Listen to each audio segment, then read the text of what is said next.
Hello friends, myself Mr. Minal R. Patel, working as a lecturer in Mechanical Engineering Department from Vallabh Budhi Polytechnic, Navsari. Today I will discuss about the topic pressure measuring devices and manometers for the subject metrology and instrumentation. Subject code 3341905. Pressure માપવાના જુદા જુદા સાધનો, એના પ્રકાર, ઉપયોગ અને રચના. Pressure measuring devices, types, application and construction. તો પ્રેશર માપવા માટેના સાધનો અહીંયા આગળ નીચે દર્શાવેલા છે. એમાં સૌપ્રથમ મેનોમીટર્સ. તો મેનોમીટર્સમાં 3 ટાઈપના મેનોમીટર આવે છે: યુટ્યુબ મેનોમીટર, સિસ્ટર્ન મેનોમીટર અને ઇન્ક્લાઇન મેનોમીટર. એના પછી સેકન્ડ છે ઇલાસ્ટિક ગેજીસ. તો એમાં 4 પ્રકારના ઇલાસ્ટિક ગેજીસ હોય છે: metallic bellow type, diaphragm type, pressure capsule અને બર્ડન ટ્યુબ. એના પછી પ્રેશર ટ્રાન્સડ્યુસર્સ. તો 3 પ્રકારના પ્રેશર ટ્રાન્સડ્યુસર્સ આપણી પાસે છે: રેઝિસ્ટન્સ ટાઈપ, ઇન્ડક્ટન્સ ટાઈપ અને કેપેસિટન્સ ટાઈપ. તો સૌપ્રથમ આપણે મેનોમીટર વિશે જોઈએ. તો મેનોમીટરનો વર્કિંગ પ્રિન્સિપલ એ છે કે તેમાં અમુક પ્રવાહી, ફોર એક્ઝામ્પલ પાણી, મર્ક્યુરી અથવા મિનરલ ઓઇલ કોઈ પણ હોઈ શકે, લિક્વિડ. તો એમાં અમુક પ્રવાહીના કોલમને જે પ્રેશર માપવાનું છે તેની સામે બેલેન્સ કરવામાં આવે છે, અને બેલેન્સ કરેલા પ્રવાહીની કોલમની ઊંચાઈને પ્રેશરના યુનિટમાં ફેરવીને તેનું માપ મેળવવામાં આવે છે. આપણે આગળ જોઈ ગયા કે મેનોમીટર 3 પ્રકારના છે. એમાં ફર્સ્ટ આપણું છે યુટ્યુબ મેનોમીટર. તો અહીંયા આગળ યુટ્યુબ મેનોમીટરની ફિગર દર્શાવેલી છે. અહીંયા યુ આકારનો શેપ હોવાને કારણે એને યુટ્યુબ મેનોમીટર કહેવામાં આવે છે. જ્યાં અહીંયા આગળ આ જે લેવલ છે એને આપણે H1 હાઇટ કહીશું, આ સેકન્ડ લેવલ છે એ H2 હાઇટ કહીશું, અને H1માંથી H2 માઇનસ કરીશું એટલે અહીંયા આગળ આપણને H હાઇટ મળશે. અહીંયા આગળ દબાણ P1 છે અને અહીંયા આગળ દબાણ P2 છે. બંને પ્રેશર ડિફરન્સ જે છે તે આપણે અહીંયા હાઇટના ફોર્મમાં મેળવીશું. અહીંયા આગળ યુટ્યુબની અંદર મર્ક્યુરી ફિલઅપ કરેલું છે. તો એનો વર્કિંગ પ્રિન્સિપલ જોઈએ તો આકૃતિમાં દર્શાવ્યા મુજબ યુ આકારની નળીમાં પ્રવાહી ભરવામાં આવે છે. ત્યારબાદ જે સિસ્ટમનું પ્રેશર માપવાનું હોય તેની સાથે યુટ્યુબના છેડા જોડવામાં આવે છે. જે તરફ પ્રેશર વધારે હશે તે તરફ પારો અથવા ટ્યુબમાં ભરેલું પ્રવાહી નીચેની તરફ જશે, જ્યારે તેના પ્રમાણમાં બીજા છેડા પર પ્રવાહીનું લેવલ ઊંચું રહેશે. અને ત્યારબાદ બંને વચ્ચેનો તફાવત H સ્કેલ ઉપરથી જાણી શકાય છે, અને ત્યાર પછી સૂત્રની મદદથી ગણતરી કરીને પ્રેશર શોધવામાં આવે છે. તો સૂત્રની મદદથી પ્રેશર શોધવાનું છે એટલે એના માટેનું સૂત્ર છે આપણું pressure difference equal to P1 minus P2 equal to P equal to rho g h. એટલે પ્રેશર જોઈતું હોય તો આપણે P1 માઇનસ P2 કરવું પડે, અને P1 માઇનસ P2 એટલે રો જી એચ, જ્યાં સ્મોલ p એટલે મેનોમીટરમાં ભરેલા પ્રવાહીની ડેન્સિટી દર્શાવે છે, G એટલે ગુરુત્વાકર્ષણને કારણે થતું એસેલેરેશન દર્શાવે છે, અને H એટલે પ્રવાહીના લેવલનો ડિફરન્સ, એનો તફાવત. અને રો જે છે એ રો ડેન્સિટી છે, તો એ પાણી માટે 1 જેટલી લેવામાં આવે છે અને મિનરલ ઓઇલ માટે 0.83 જેટલી લેવામાં આવે છે. આ મેનોમીટરનો ઉપયોગ પ્રેશર તેમજ વેક્યુમ મેઝરમેન્ટ માટે થાય છે, અને એની accuracy plus or minus 0.1% of range છે. એટલે જેટલી પણ એની રેન્જ આપેલી હોય એના 0.1% ઉપર અથવા નીચે હોઈ શકે એની એક્યુરેસી. અહીંયા આગળ આકૃતિમાં 3 પ્રકારના પ્રેશર ટ્યુબ મેનોમીટરની ગોઠવણી દર્શાવેલી છે, અને પ્રેશર કેવી રીતે મપાય છે એ દર્શાવેલું છે. એમાં ફર્સ્ટ ફિગર જે છે એમાં ખુલ્લી યુટ્યુબ દર્શાવેલી છે જે ગેજ પ્રેશર દર્શાવે છે.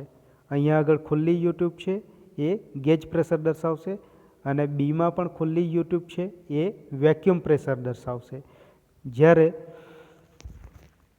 થર્ડ ફિગર જે છે એ બંધ યુટ્યુબ છે. આ ભાગ જે છે એ બંધ છેડો છે એટલે બંધ યુટ્યુબ છે, અને એ એબ્સોલ્યુટ પ્રેશર દર્શાવે છે. અહીંયા આગળ બંધ યુટ્યુબ એબ્સોલ્યુટ પ્રેશર દર્શાવે છે. જો એમાં P એટમોસ્ફેરિક પ્રેશર હોય તો એને બેરોમીટર કહેવાશે, અને બેરોમીટર એ એટમોસ્ફેરિક પ્રેશર માપવા માટેનું સાધન છે. બરાબર છે. અહીંયા આગળ બંધ યુટ્યુબ છે. હવે આ P જો એટમોસ્ફેરિક પ્રેશર હોય તો આને આપણે બેરોમીટર કહીશું, અને બેરોમીટર એટમોસ્ફેરિક પ્રેશર માપવા માટેનું સાધન છે. સેકન્ડ જોઈએ આપણે સિસ્ટર્ન અથવા વેલ ટાઈપ મેનોમીટર. અહીંયા આગળ વેલ ટાઈપ એટલે કૂવા ટાઈપનો શેપ બતાવેલો છે, અથવા વેલ ટાઈપનો શેપ બતાવેલો છે. અહીંયા આગળ એક સ્કેલ બતાવેલો છે, અહીંયા પી પ્રેશર છે અને અહીંયા પણ એક પી પ્રેશર છે. અહીંયા આગળ આ નાની નળી છે એનો એરિયા A1 છે અને અહીંયા આગળ જે વેલ ટાઈપ બતાવેલું છે એનો એરિયા A2 દર્શાવેલો છે. નીચેના ભાગમાં 0 લાઇન દર્શાવી છે. તો આ પ્રકારના મેનોમીટરમાં યુ ટ્યુબની એક બાજુનો ડાયામીટર વધારે મોટો રાખવામાં આવે છે. જેમ કે આપણે અહીંયા જોઈ શકીએ છીએ કે A2 જે છે એ મોટો છે, જ્યારે A1 જે છે તે નાનું છે, જેથી કરીને તે બાજુમાં મર્ક્યુરીની ઊંચાઈમાં થતો તફાવત નેગ્લિજિબલ રહે. એટલે કે આની અંદર ઊંચાઈમાં ઘણો ઓછો ફેરફાર થશે. પ્રેશર P1 અને P2 વચ્ચેનો તફાવત માત્ર મેનોમીટર મર્ક્યુરીની ઊંચાઈ એટલે કે H દ્વારા જાણી શકાય છે અને ડાયામીટર કેપિટલ Dની કિંમત સ્મોલ ડાયામીટર D કરતાં 500 ગણી અથવા વધારે હોઈ શકે. આ જે A1 બતાવેલો છે એનો ડાયામીટર જે છે એ ખૂબ જ નાનો હશે, જ્યારે અહીંયા આગળ A2 બતાવેલું છે એરિયા, એમાં ડાયામીટર જે છે તે 500 ટાઈમ્સ વધારે હશે અથવા એના કરતાં પણ મોટો હોઈ શકે છે. અહીંયા આગળ ફિગરમાં દર્શાવ્યા મુજબ Hને ગણતરીમાં આપણે નહીં લઈએ, કારણ કે વેલ ટાઈપમાં બી બાજુનો એરિયા ઘણો મોટો હતો એટલે Hમાં ઘણો ઓછો ફેરફાર થશે. એટલે 0 લાઇન પાસે P2 = P1 + ρH થશે, જ્યાં ρ એટલે મેનોમીટર પ્રવાહી એટલે કે મર્ક્યુરીની ઘનતા છે. એના પછી ફોર્થ આપણે જોઈએ, એના જેવું જ છે પણ ઇન્ક્લાઇન છે, એટલે આપણે એને ઇન્ક્લાઇન મેનોમીટર કહીશું. તો અહીંયા આગળ આકૃતિમાં દર્શાવ્યા પ્રમાણે આ પ્રકારના મેનોમીટરમાં યુ ટ્યુબને θ ડિગ્રીના ખૂણે ત્રાંસી રાખવામાં આવે છે. અહીંયા આગળ θ ડિગ્રીનો એંગલ બનશે નીચે. અહીંયા આગળ પણ આ જે એરિયા છે તે A1 છે, નાનો છે, અને અહીંયા આગળ એરિયા A2 મોટો છે. અહીંયા આગળ એક પ્રેશર દર્શાવેલું છે, અહીંયા આગળ એક પ્રેશર દર્શાવેલું છે, અહીંયા 0 લાઇન દર્શાવી છે, અહીંયા આગળ સ્કેલ દર્શાવેલો છે, અહીંયા આગળ આલ્ફા એંગલ દર્શાવ્યો છે અને અહીંયા નીચે θ એંગલ થશે.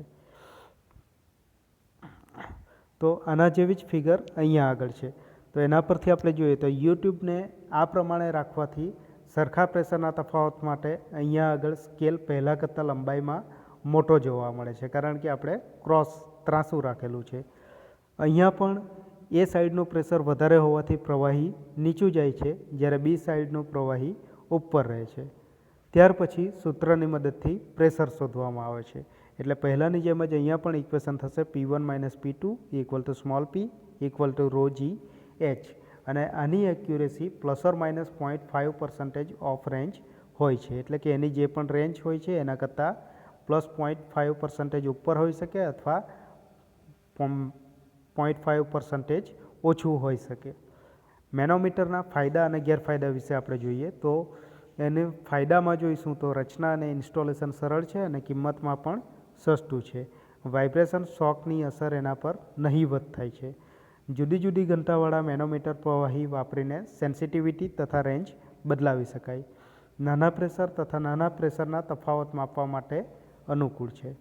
એના ગેરફાયદામાં આપણે જોઈએ તો તૂટી શકે એવું સાધન છે, એટલે કે હેરફેર સરળ નથી, રેકોર્ડિંગ માટે અનુકૂળ નથી, ડાયરેક્ટલી આપણે રીડિંગ લેવું પડે છે, એનું રેકોર્ડિંગ થઈ શકતું નથી, એટલે કે અનુકૂળ નથી, એના માટે સુટેબલ નથી.